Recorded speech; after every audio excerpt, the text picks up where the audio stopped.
તકલીફ પડે ને મારી જવાબદારી મારો બસ બસ બસ બસ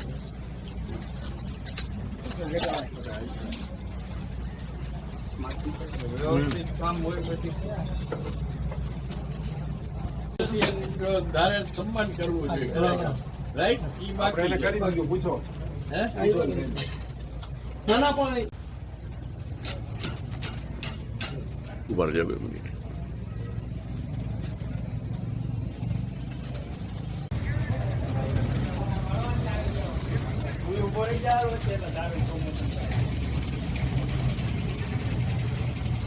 માણસને છેતરી 30,000 રહ્યા અને 4 કરો, એક ઘરે 4 જણા રહીએ. આપણી કોરેજની વસ્તુ ખબર એવી થાય આવક જાવક પ્રમાણે ચોપડે નોંધાયેલા હિસ્ટર ઉપાડી નાખી દેવું.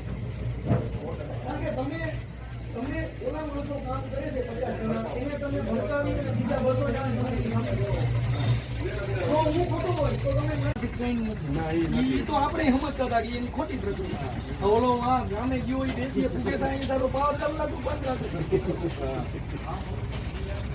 આવી છે 1500-1800 રૂપિયા ના કોઈ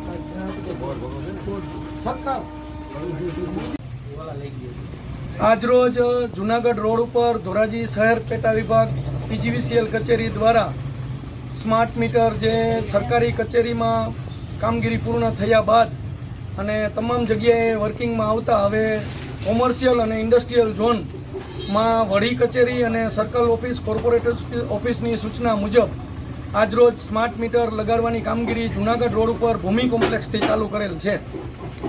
કેટલો ટાર્ગેટ છે ધોરાજી સિટીમાં? ધોરાજી સિટીમાં આશરે આપણે ટોટલ બધા થઈને 30,000 કનેક્શન છે, જેમાંથી આપણે હાલ એક મહિનામાં 1,000 કનેક્શન લગાડીને આગળ વધવાની આપણી કામગીરી કરવાની થાય છે. આમાં જે દુષ્પ્રચાર થાય છે કે જે મીટર છે ખરાબ છે કે એવું છે, શું કહેશો? ના, આ મીટર હવે સ્માર્ટ મીટર એટલે એક અપગ્રેડ વર્ઝન છે. આમાં કોઈ એવું મીટરની એરે કોઈ પણ જગ્યાએ તમે અહીંયા એક યુનિટ માપો કે એ જ મીટરમાં અમે પેરેલલ મૂકીને પણ લોકોને બતાવ્યું છે કે જૂનું મીટર અને આ મીટર બંને એક સરખા જ રીડિંગ નોંધે છે, એક જ સરખી કામગીરી છે. પરંતુ આ અપગ્રેડ વર્ઝન હોય આગળ જતાં પીજીવીસીએલની કામગીરી જેવી કે મીટરના રીડિંગ લેવા કે આમાં જે ટાઈમ ઝોન પ્રમાણે ડેટા મળવા એ બધું એક ઇઝીલી થઈ જશે, જે હાલના જૂના મીટરમાં એ સુવિધાઓ નથી. ગ્રાહકને કેવો ફાયદો થશે? ગ્રાહકને પણ આમાં ફાયદો જ છે કે ક્યારે એ કેટલો વપરાશ કરે છે. આની એક સ્માર્ટ મીટરની એપ્સ પણ આપવામાં આવેલ છે, જેથી એ મીટરમાં બિલ બને ત્યારે અને જે વીજ વપરાશ થાય છે એ પોતાના મોબાઈલ ઉપર જોઈ શકશે. કોઈ તકલીફ પડે તો?